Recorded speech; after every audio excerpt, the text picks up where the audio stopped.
For a few years in the mid-'80s, Lucinda Dickey wasn't just a star. She was a movement. With her electric smile, dancer's grace, and gritty charm, she led not one but two cult film crazes, breakdancing and ninja revenge. In Breakin', 1984, and its sequel Breakin' 2 Electric Boogaloo, she became the face of urban dance cinema. Kids copied her moves, posters of her flooded bedroom walls. Then came Ninja 3, The Domination, a truly bonkers genre mashup where Lucinda played a woman with abilities of a murdered ninja who fights assassins by day and teaches aerobics by night. It shouldn't have worked, but somehow she made it iconic. Lucinda had all the makings of an 80s star: charisma, beauty, athleticism, and that rare cool girl energy. But after just a handful of roles, she quietly walked away from Hollywood. No scandal, no meltdown, just gone. For years, fans speculated why. Was it typecasting, a broken system, or just her choice to leave on her terms? Whatever the reason, Lucinda Dickey became a symbol of a generation of actresses who lit up the screen and then disappeared, leaving only grainy tapes, gifs, and memories behind. Before Shannon Tweed or Shannon Worry, there was Angel Tompkins. She wasn't a scream queen or a late-night cable regular. Angel belonged to that short-lived era when Hollywood tried to make eroticism respectable again, and she became the face of that experiment. Her breakthrough came in The Teacher, 1974, a film wrapped in controversy and teenage obsession. The plot? A 28-year-old teacher seduces her 18-year-old student. The execution? Steamy, slow, and sold in clamshell VHS cases across America. Angel was stunning, golden hair, commanding voice, and a confidence that made her performances feel more mature than most of her peers. She wasn't the damsel or the bimbo. She was the one in control. Hollywood didn't quite know what to do with that. After The Teacher, she bounced between roles in low-budget thrillers and TV guest spots. She appeared in The Naked Cage, Alligator, and a few crime shows, always a presence, but never a star. What's wild is that while her on-screen legacy faded, off-screen she was fighting battles very few knew about. Angel ran for leadership in the Screen Actors Guild multiple times.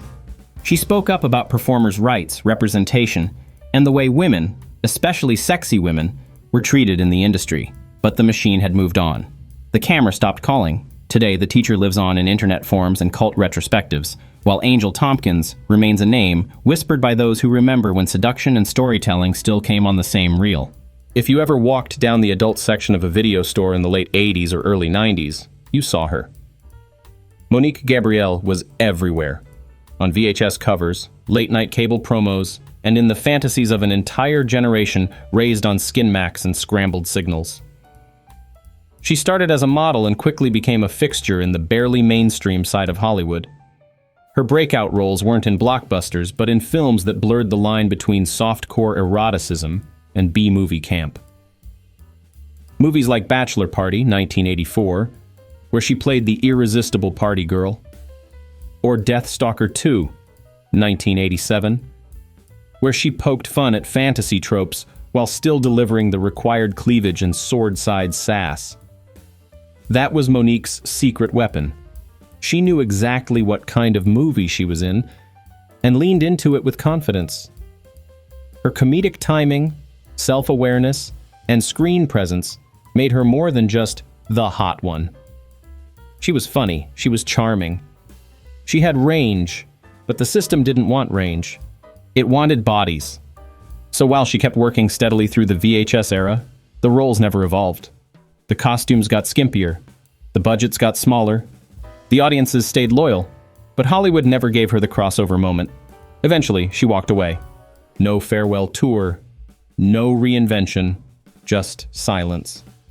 Today, she lives on in collector's bins, in YouTube compilations, and in that moment when someone asks, "Wait, who was that again?" Monique Gabrielle was a queen of the in-between, too sexy for prime time, too good to forget. In the early 1990s, erotic thrillers weren't just movies. They were a cultural event, a blur of Venetian blinds, ice cubes, whispered threats, and slow jazz. And in that world, Shannon Worry reigned. With sculpted features, smoky eyes, and a voice that always sounded like it was hiding something, she became the face of premium late-night seduction. Her films, Animal Instincts, Private Obsession, Playback, Body of Influence, weren't just softcore, they were mini noirs. Twisting stories where she was always the most dangerous thing in the room. Unlike many of her peers, Shannon brought serious dramatic chops. Her characters weren't ditzy, they were cunning, complex, and completely in control. Until they weren't. And audiences loved it.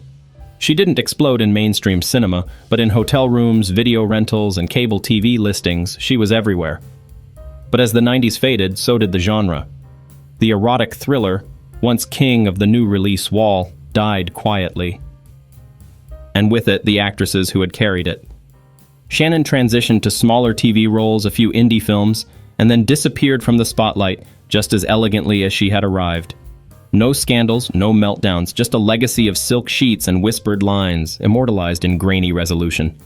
She wasn't just a VHS starlet, she was a noir goddess, who made desire dangerous again. Sybil Danning looked like she came out of a Frank Frazetta painting. Tall, blonde, powerful, and unapologetically erotic. In a time when most actresses were expected to play pretty victims, Sybil showed up in leather, wielding swords or giving orders, and still managed to steal every scene. From Howling 2, to Battle Beyond the Stars, to Reform Schoolgirls, she carved out her place as a cult goddess. A unique mix of action hero and fantasy icon. She was too sexy for the action crowd, and too strong for the erotic genre. And that's maybe why she never broke into mainstream stardom.